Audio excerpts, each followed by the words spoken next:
자, 똑똑해지는 방송 채널 제네시스 박입니다. 자, 직장인들을 대상으로 여러 가지 말을 일컫고 있는데, 직장인을 비유하는 용어 중에 유리지갑이라는 말 알아요? 예, 유리지갑, 직장인 지갑은, 월급은 유리지갑이다. 이렇게 말을 많이 하는데, 왜 유리지갑일까요? 왜 유리지갑인지 제가 설명을 드리고, 이 유리지갑이 올해도 굉장히 좀 힘들어질 것 같습니다. 왜 그런지 설명드리고요. 정부가 합법적으로 여러분들의 지갑을 어떻게 터는지, 여러분들의 자산을 어떤 식으로 빼가는지 제가 오늘 설명드리겠습니다. 소득공제와 세액공제 차이에 대해서 제가 설명드릴게요. 자, 특히 연말정산이 직장인한테 최고 좋다 이렇게 생각하신 분들은 한번 이렇게 생각을 좀 바꾸시는 게 좋습니다. 그래야지 우리가 살고 있는 이 자본주의에서 승자가 될 수 있습니다. 자, 시작해 보도록 하겠습니다. 자, 오늘 가져온 기사는 일단 소스부터 밝혀 드릴게요. 매일경제에서 가져왔고요. 매일경제에서 가져왔고 2021년 1월 1일 날 입력된 기사입니다. 1월 2일자로 이제 좀 약간의 수정이 있었고요. 제 텔레그램 채널 보신 분들은 아시겠지만 제가 1월 1일 그 새해 첫날에도 계속 텔레그램 뉴스 전달 드렸거든요. 요 기사 관련해 가지고 조금 많이 멘트를 드렸던 기억이 납니다. 자, 어떤 내용인지 한번 보시죠. 자, 직장인만 봉, 눈덩이 소득세 5년간 45% 늘었다. 자, 고액 연봉자가 집중 타깃이고 2019년 근소세 총 41조 원으로 올해도 최고 세율도 오르기 때문에 세수가 40조 원으로 43조 원으로 늘 것 같다.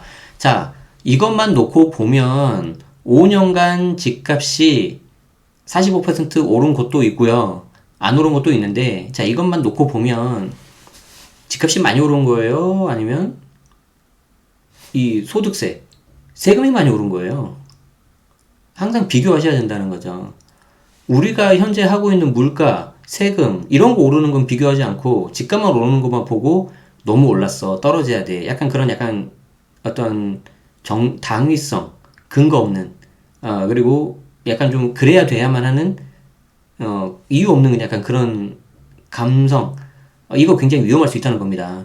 그래서 여러분들도 이왕이면 조금 객관적으로 그리고 좀 냉정하게 현실을 좀 보실 필요가 있습니다. 자, 일단 보겠습니다. 자, 얇아지는 유리지갑. 직장인들을 유리지갑이라고 하는 이유는 잘 깨져서 그런 게 아니고, 유리면은 투명하잖아요. 다 들여다본다는 거예요. 다 들여다본다는 거예요. 너무나 투명하기 때문에, 너무나 투명해서 다 들여다보기 때문에 유리지갑이라고 하는 것이고, 결론은 여기에 대해서 합법적으로 절세할 수 있는 방법이 별로 없다는 거예요. 자, 봅시다. 월급쟁이들이 내는 세금인 근로소득세가 지난 5년 새 50% 가까이 늘어났다. 2019년 말 기준으로 40조 원을 돌파했다는 거죠. 근로소득세, 결정세액은 뭐냐면은 말 그대로, 자, 하나 팁 알려드릴게요. 여러분들이 세법 용어를 보다가 세액이란 말 하네, 세액. 자, 여기 보면은 세액이란 말 나오는데, 요 세액은 세금이라고 딱 바꿔서 읽으면 그냥 아주 이해가 쉽습니다. 자, 그래서 다시 볼까요? 근로소득세 결정세금. 아, 뭔진 모르겠는데, 근로소득 관련은 내가 내야 되는 세금인가 보구나, 이렇게 이해하시면 돼요. 자, 결정세금은 뭐냐면은 각종 공제 후에 실제로 낸 세금입니다. 그래서 하나 배우세요. 세액을 세금으로 바꾸세요. 그리고 이해하시면은 조금 더 쉬워집니다. 자, 어쨌든 이 결정세액을 급여 총계로 나눈 실효세율도 빠른 속도로 상승해서 유리지갑 직장인들의 세금 부담이 갈수록 커지는 걸로 나타났다.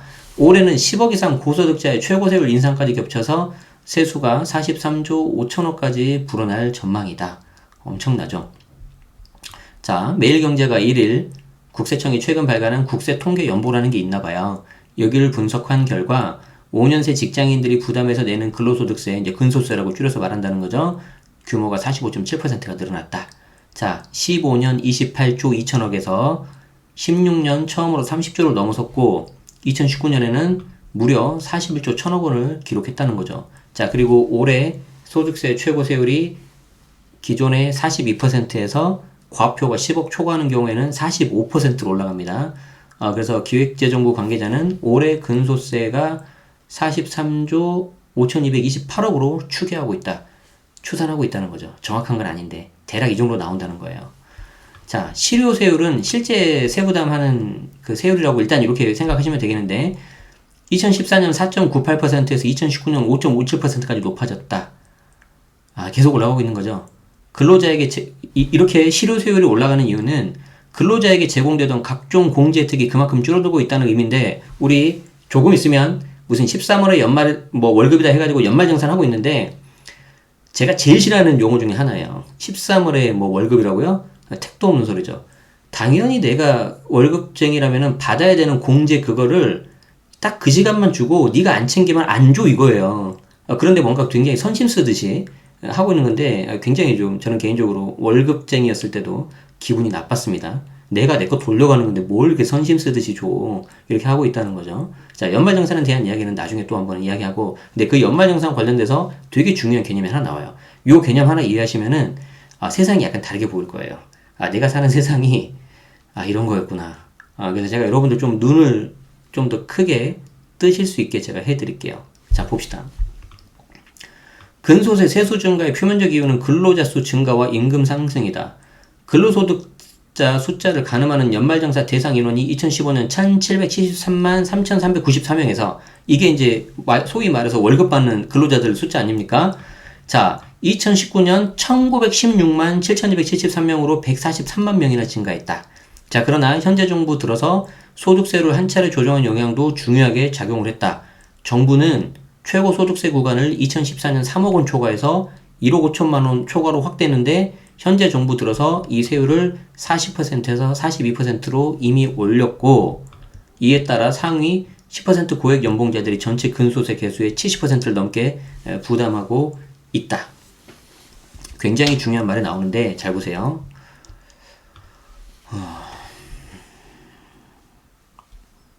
혹시 여러분 이거 알아요? 파레토 법칙.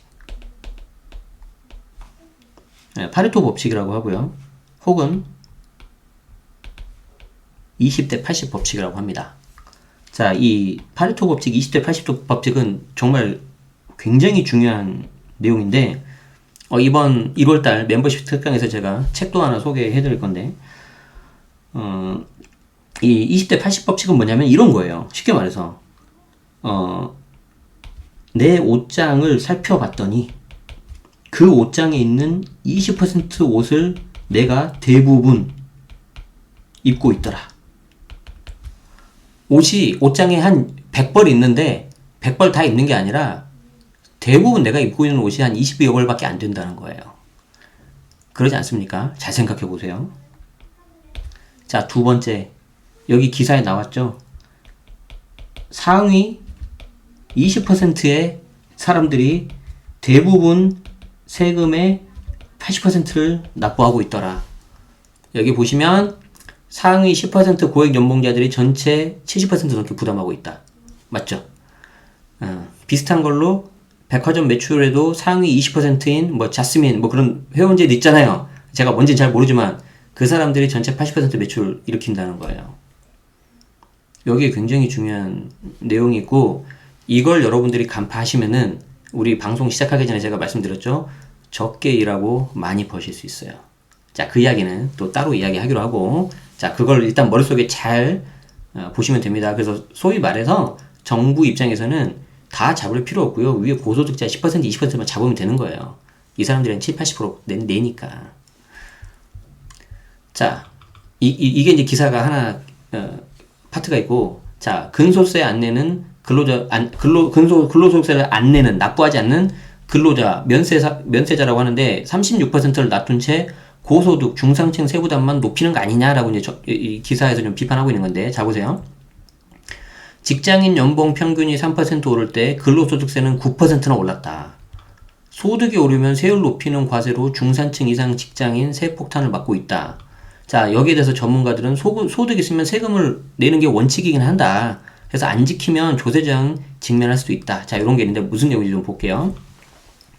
임금 근로자들이 납부하는 근로소득세 세수 증가율이 가파르게 뛰어오르고 있는데, 이거 아까 나온 내용하고 겹치기 때문에 좀 패스하겠습니다. 자, 임금 근로자의 근로소득세 증가율이 근로소득 증가율을 3배에 넘어선 건데, 상대적으로 근로소득이 많은 근로자들의 세금 부담이 가중되고 있다. 자, 그리고 올해 또다시 이 최고 세율이 45%로 오른다고 앞서 말씀드렸죠. 자, 여기 이제 보면은 또 국세통계연부 이것도 분석을 한 거죠. 2019년 귀속 연말정산 근로자는 전년 대비 2.6% 증가한 1907만 명이고 근로자 1인당 평균 급여는 2.5% 늘어난 3,747만 원. 그런데 근로소득세는 2.5% 증가가 아니라 7.3%나 증가해서 41조 1천억. 자, 가장 직접적으로 정부가 각종 공제제도를 변경함에 따라서 중산층 이상 근로자들의 세금 부담이 상승에 크게 영향을 미쳤다. 그러니까 다 필요 없고 상대적으로 많이 내는 중산층 이상 근로자들의 혜택을 더 줄여버린 거예요. 가만히 있으면서 당하는 거죠. 당연히 합법적으로. 그 방법을 알려드릴게요. 기획재정부는 2013년 소득 재분배 기능을 강화한다는 취지로 자녀 인적공제, 의료비, 교육비 등의 연말정산 항목을 소득공제에서 세액공제로 변경했다. 자, 이거 진짜 중요한 내용인데 너무 어려워서 일반인들은 이거에 대해서 들을 기회가 없어요. 저도 세무사 공부할 때 알았어요. 근데 이게 2차 시험에서 잘 나오는 거거든요. 연말정산 계산해보라고. 근데 계산해보면서 제가 이제 이 소득공제와 세액공제의 차이에 대해서 이해를 하고 분노한 거죠. 그 당시에. 10년 전에. 물론 이제 그때는 뭐 촛불 들 일이 없어서. 자, 우스갯소리입니다. 자, 소득공제는 소득공제가 이렇게 있고 밑에 보면은 소득공제가 고소득층에 유리한 구조다 이렇게 나오는데 자, 우리가 이 말만 가지고는 여러분들이 이해할 수가 없어요. 자, 그런데 우리는 똑똑한 방송이지 않습니까? 그래서 제가 특별히 정규 과정에 나와 있는 자료를 좀 가져왔어요. 여러분들을 위해서. 잘했죠? 원래 보여드리면 안 되는데 정규 과정에 있는 자료를 제가 좀 가져왔다. 자, 여러분들이 개인 이제 소득세를 낸다고 하시면 월급쟁이들은 아무 상관 없습니다. 근데 자영업 하시는 분들 있죠. 사업소득 내시는 분들, 즉 쉽게 말해서 매년 5월달에 그 개인 종합소득세 내시는 분들 있잖아요. 아마 그분들이시라면 이해하실 건데 쉽게 말해서 이거 주택임대 사업자하고도 연관되는 거거든요. 자, 일단 들어보세요. 내가 그냥 커피숍을 한다고 가정할게요. 이해하기 쉽게. 자, 내가 커피숍을 한다고 가정을 하면 커피숍을 해서 1년 동안 판 금액이 있지 않겠습니까? 그리고 거기에 들어간 경비가 있겠죠. 뭐 원두값, 뭐 관리비, 뭐 인건비 여러 가지가 있겠죠. 그 경비를 빼요. 자, 그래서 내가 100을 벌었는데 경비가 80이다. 그럼 20 남는 거죠. 그쵸? 쉽죠? 그럼 내가 남은 20에 대해서 이제 세금 내는 거죠. 자, 이거 여기까지 너무 쉬워요. 그죠? 자, 그런데 여기 보시면은 이 소득 금액에서 뺀 게 소득공제고요. 산출세액에서 뺀 게 세액공제라는 게 있어요. 자, 우리 아까 제가 처음에 말씀드렸죠. 세액이 나오면 뭐라고 이해하면 된다고요? 세금. 뭔지 모르겠는데 세액이라는 게 나온 거 보니까 세금이구나. 그리고 이 세금에서 공제하고 감면금액 빼니까 결정세액, 최종 내가 내야 되는 세금이 나오구나. 이해되시죠? 자, 그러면 여기 소득공제는 자, 하나만 더 합시다. 공제란 말 나오면 빼는 거예요. 빼는 거. 자, 그러면은 소득공제니까 뭘 뺀다는 거죠? 요 소득금액을 뺀다는 거예요. 자, 여기 세액공제면은 뭘 뺀다는 겁니까? 세금 자체를 뺀다는 거예요. 자, 그래서 소득공제는 여기 소득금액에서 이걸 빼버리니까 요 밑에 있는 과표가 줄어든다는 것이고, 세액공제는 세금 자체를 줄여가지고 세금액을 줄이는 그런 효과가 나타나요. 자, 그럼 제가 여기서 여러분들에게 한 가지 사례를 보여드리도록 하겠습니다. 자, 연말정산 하시는 분들은 아마 잘 아실 건데, 자, 우리 연말정산 항목 중에 하나 여러분들이 알고 계시는 거 제가 한번 말씀드려 볼게요. 연말정산 항목 중에서 자, 자녀 소득공제입니까? 세액공제입니까? 퀴즈. 자녀 소득공제예요? 세액공제예요?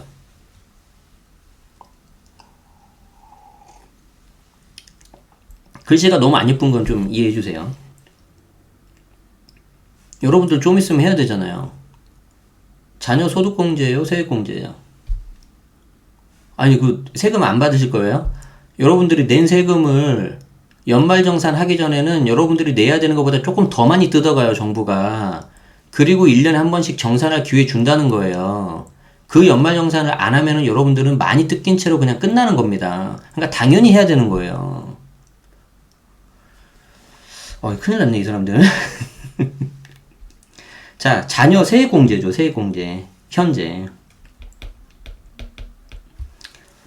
자녀 세액공제예요.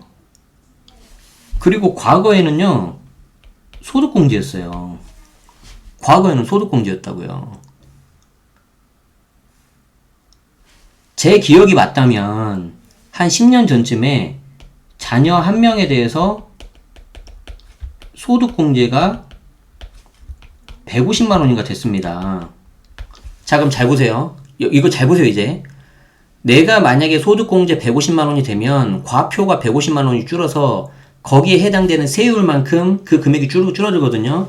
보통 8,800까지가 24% 구간이기 때문에 65, 24, 1, 2, 4, 6, 8, 6, 14, 24% 구간이기 때문에 만약에 소득공제가 150만 원이고 24% 세율이 적용되면은 대략 내가 30만 원을 내가 세이브 받을 수 있어요. 환급을 받는다고요. 이거 이해돼요? 이거 이해됩니까? 자, 그런데 내가 세액공제로 되면 이거 어떻게 됩니까? 한 명당 15만 원이니까 세액공제 되죠. 그냥 한 명당 15만 원 세금 줄여주고 끝이에요. 자, 여러분들 15만 원이 좋아요? 30만 원이 좋아요? 15만 원이 좋아요? 30만 원이 좋아요? 아, 너무 심플한 거 아니에요?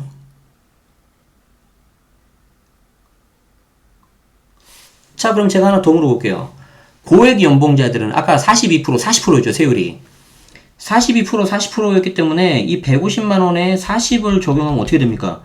60만 원 내가 돌려받는 거 60만 원. 근데 이거를 일괄적으로 금액을 하나로 정해버려서 15만 원만 돌려주고 땡이잖아요. 그러면 나는 60만 원 돌려받을 수 있는 고액 연봉자였는데 15만 원 받았으니까 합법적으로 내가 45만 원 피해보는 거죠. 이게 여러분들 지갑을 터는 방법이에요. 그래서 이게 처음에 소득공제에서 줄어들면은 이 과표 세율만큼 줄어들기 때문에 세율이 높은 구간, 즉 고소득자한테 유리한 거예요. 고소득자한테 소득공제가. 그래서 여기 나오잖아요. 소득공제는 고소득층에 유리한 구조다. 이야, 이 기사를 보면서 이걸 이렇게 설명해주는 채널이 어디가 있어요, 지금. 약간 민망하긴 한데. 그러지 않습니까? 아니, 그렇잖아요. 이거 아무도 설명 안 해주잖아요. 맞잖아요. 그쵸? 이거를, 싹 바꾼 거예요, 지금. 2013년에 세액공제로 싹 바꾼 거예요. 자, 그러면은, 상대적으로 저소득자들은 한 15만 원도 안 되게 돌려받았는데 15만 원 딱 일괄 주니까 뭔가 몇만 원 더 받으니까 좋잖아요. 근데 저소득자가 수가 많아요? 고소득자가 수가 많아요? 저소득자가 수가 많고 고소득자가 상대적으로 적으니까 아무 말 않고 넘어간 거예요. 일단 가장 중요한 건 이거 이해 자체가 안 되고 못하는 거고. 그래서 제가 우스갯소리로 이거 강의할 때 이런 거 할 때 촛불을 들어야 된다 그렇게 한 거죠. 약간 위험한 말이다. 이런 말 하면 안 되겠다. 어쨌든 예, 우스갯소리입니다. 또 괜히 흥분하지 마시고. 이 소득공제하고 세액공제 말 잘하셔야 된다고요, 지금. 그럼 또 하나 낼까? 또 하나 낼까요? 자, 여러분들 좋아하는 부동산 연관된 거. 자, 또 하나 낼게요. 자, 퀴즈. 자, 이번에도 연말정산입니다. 아, 갑자기 연말정산 특징이 돼버렸네. 우리 불쌍한 직장인들. 자, 월세 소득공제입니까? 아니면 세액공제입니까? 월세 소득공제예요, 세액공제예요? 월세는 세액공제죠. 월세는 세액공제죠. 자, 그러면 여러분들 생각해보세요. 왜 월세를 세액공제해줄까? 상대적으로 세액공제는 누구한테 유리해요? 저소득층이 유리하죠. 상대적으로 세액공제는 저소득층에 유리하기 때문에 저소득층에 대해서 뭔가 유리하게 해주려는 것도 있지만 이 사람들이 그만큼 유리하기 때문에 세액공제를 어떻게든 받으려고 하겠죠. 그럼 누가 포착이 됩니까? 임대인 세원이 포착이 되는 거예요. 그래서 해주는 거죠. 맞죠? 그래서 이것 때문에 해주는 거예요. 이렇게 이해하시면 돼요. 그래서 이걸 세액공제를 해준 이유가 있는 거죠. 그 효과도 크게 하고 임대인에 대한 세액 포착을 빨리 하기 위해서. 다 이유가 있다.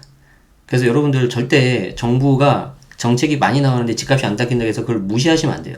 진짜 머리 똑똑한 사람들입니다. 진짜 머리 좋아요. 아시겠습니까? 자, 계속 봅시다. 자, 이걸 이해하고 이제 기사를 보면은, 이제 훨씬 잘 들어오는 거죠. 세액공제는 과표에서 세율을 적용해 계산되는 산출세액에서 일정한 비율이나 금액을 깎아주기 때문에 저소득층이 유리하다. 결국 이런 공제 방식 변경 이후 고소득층과 중상층 세부담이 커진 영향이 나타났다는 거죠. 아주 스무스하게 싹 빼가는 겁니다, 이게. 자, 그래서 현행 소득세율은 읽어보시면 되고, 자, 그리고 이제 최고 세율이 40에서 42%로 인상됐고, 고액 연봉자들 부담이 확장됐고, 자, 여기 이제 우병탁 세무사님 말씀하신 거 보세요. 소득공제가 세액공제로 바뀌면서 세율이 뛰는 과표 구간으로의 전환이 빨라진다. 고소득자 세율까지 같이 뛰게 되면서 임금이 많이 오르는 근로자들이 더 낼 수밖에 없는 구조다. 이 말을 이제 이해가 되실 거예요. 소득공제 항목이 점점 줄어들고 세액공제로 바뀌기 때문에 고소득자들이 돌려받는 게 그만큼 줄어들고, 여기에 고소득자가 내는 세율까지 같이 뛰어버리기 때문에 이중으로 돈을 더 많이 낼 수밖에 없는 그렇게 된 거죠. 맞죠? 자, 코로나19 사태 대응 속에서 정부가 세수 부족에 허덕이면서 근로소득세에 대한 세수의 의존도도 커지고 있다. 그래서 올해 이제 10억 원 초과 고관 신설하고 40에서 45로 인상을 하고 고소득자의 세금 부담이 갈수록 무거워진다. 전문가들과 정치권 일각에서는 이렇게 하는 게 넓은 세원, 낮은 세율 원칙을 정면으로 거스르는 거라고 지적을 하는데, 여기에 이제 유명한 교수님 말씀 나오죠. 여러분 혹시 그거 아세요? 서울시립대가 여러분들이 이제 다른 것도 유명하지만 특히 세무전문대학원이 굉장히 좀 유명한 걸로 제가 알고 있습니다. 그래서 그런 것들 감안하시면서 보시면은 여기에 계신 이제 교수님 한 분이 이렇게 말씀하신 거죠. 자, 국가의 소득 세수는 늘고 있는데 결정세액이 0인, 즉 세금을 안 내는 이들이 36%나 된다는 거는 고소득 중상층 근로자 부담이 가중되고 있다는 의미다. 이 사람들에서 다 빼내니까. 소득이 있다면 조금이라도 세금 부담을 하도록 세법 개정이 필요하다라고 이제 이 교수님 말씀하시는데 너무 공감이 돼서 가져왔습니다. 물론 고액 연봉자가 증가한 요인도 빼놓을 수는 없다. 계속해서 이제 양극화가 좀 되고 있으니까. 그래서 뭐 이제 이런 거는 이제 사회적으로 뭔가 의사결정을 해야 되는 문제이기 때문에 정답은 없고요. 자연과학처럼 의사결정을 해야 되는 거기 때문에 이제 정치적인 어떤 타협이 필요한 거죠. 그렇죠. 이제 그거는 제가 그분들한테 맡기는 거고, 제가 여러분들한테 해드리는 거는 좀 이런 계산 구조를 여러분들이 알고 계셔야지 눈 뜨고 코 베이지 않습니다. 아시겠죠? 또 나오죠. 슬금슬금 줄어드는 세액공제 혜택도 직장인들 세금 부담 증가의 한 요인이다. 여기서 이제 또 세액공제도 있었던 것도 없어지는 거죠. 예를 들어서 2018년까지는 20세 이하 자녀 모두에게 세액공제. 그러니까 보세요. 이게 보시면은 2018년까지는 20세 이하 자녀 모두에게 세액공제가 적용되는데 2019년 귀속 연말정산부터는 정부에서 지급하는 아동수당과 중복되니까 7세 이상 자녀만 공제가 된다. 이렇게 바꾼 거죠. 자, 그러니까 이 우리 자녀 요거에 대해서 이제 한번 볼까요? 자녀 관련 연말정산.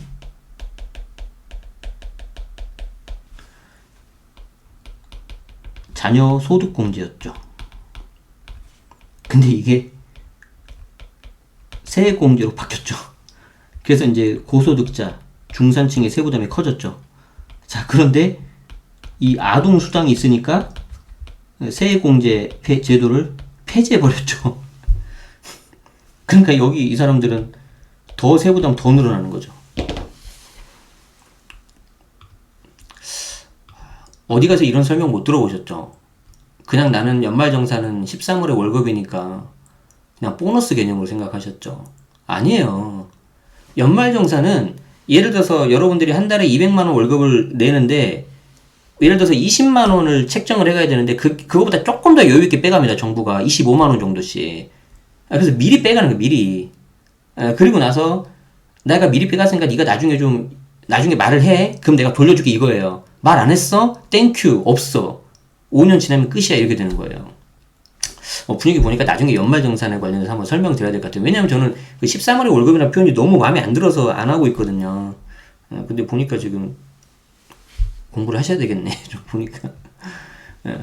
아까 나왔던 그 서울시립대 박 교수님은 코로나19로 정부가 돈 쓸 곳이 늘어난 상황에서 넓은 세원, 낮은 세율이라는 과세 형평성을 확보하지 못한다면 증세 과정에서 이들 고소득 중산층 계층의 조세 저항이 상당할 수 있다고 경고했다. 좀 아까 말씀드렸잖아요. 좀 이분들의 좀 의견도 좀 들으면 좋겠습니다. 물론 정부가 알고는 있을 건데 이제 선택의 문제라고 제가 말씀드렸죠. 예, 그래서 그거는 이제 뭐 제 영역이 아니니까 제가 감히 말씀을 못 드리고요. 선택은 여러분들 몫입니다. 그래서 내가 지금 살고 있는 이 환경이 어떤 환경인지를 아시고 그 있는 운동장 플레이그라운드에서 어떤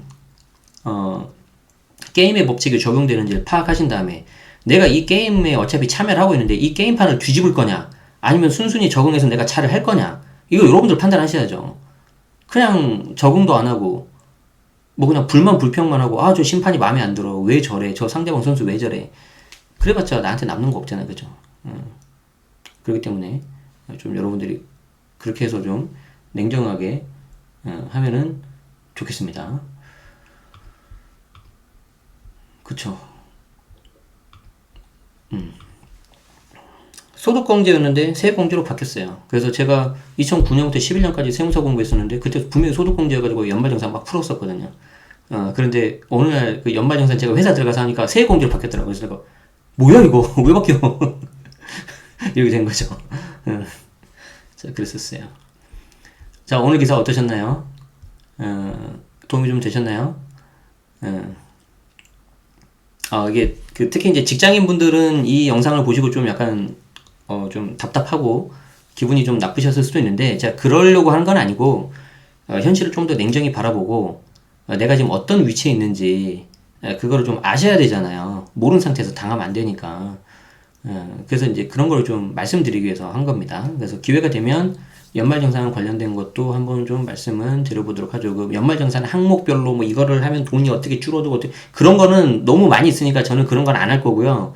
왜 연말정산을 정부가 하는지, 왜 이걸 내가 안 챙기면은 당하는지 그런 거에 대해서 말씀을 드려보도록 하겠습니다. 그렇죠. 여기 KKK님 있죠.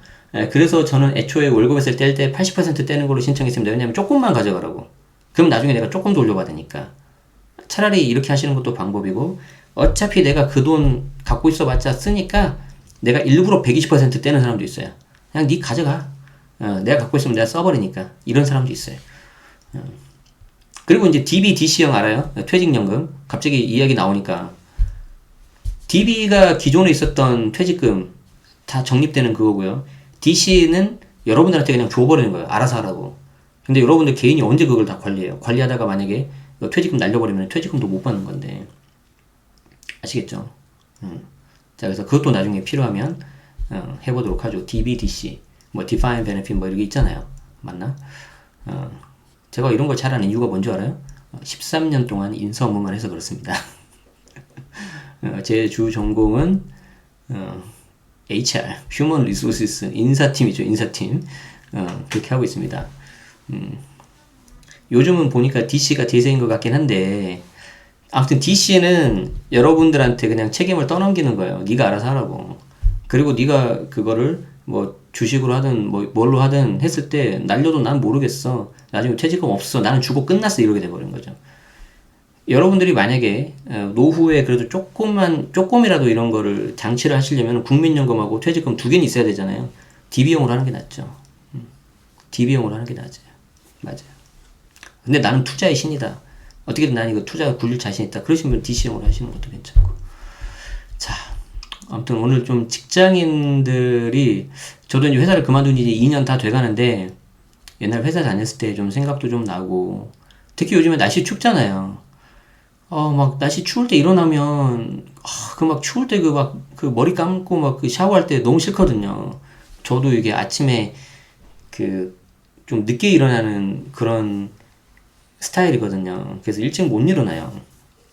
근데 이제 여러분들 생각하니까 좀 제 예전 생각도 좀 나고 그래서 좀 한번 말씀을 좀 들어봤습니다. 아시겠죠? 예. 그래서 요즘에는 뭐 눈 감으면 코 베이는 게 아니고요. 그냥 눈 뜨고도 좀 코 베이는 그런 세상이에요. 정신 바짝 차리셔야 됩니다. 아시겠죠? 자, 그래서 그 과정에서 여러분들이 조금이라도 더 똑똑해질 수 있도록 저도 최선을 다하겠고요. 이제 물론 이제 저도 너무 막 세법도 많이 바뀌고 내용도 어렵고 막 그렇기 때문에 중간에 튈 수 있습니다. 그럼 이제 오늘도 어떤 그 제가 알고 있는 세무사님이 연락 주셔가지고 영상에 약간 오류가 있는데 이거 좀 수정해야 된다 하고 얼른 막 삭제하고 그랬어요. 물론 이제 댓글에 일단 남겨놨죠. 뭐 수정을 했다, 오류가 있었다, 죄송하다 했는데 뭐 너무 제 말도 다 100% 믿으시면 안 되고요. 저도 사람이에요. 틀릴 수 있어요. 막 그런 거 너무 제가 스트레스 받으면 못 하잖아요, 그죠? 저는 여러분들하고 이왕이면 좀 즐겁게 오래오래 이렇게 하고 싶습니다. 아시겠죠? 여러분들 이제 시간 되게 소중한 시간이기 때문에 그런 부분을 이렇게 좀 많이 좀 알려드려야 되는 거기 때문에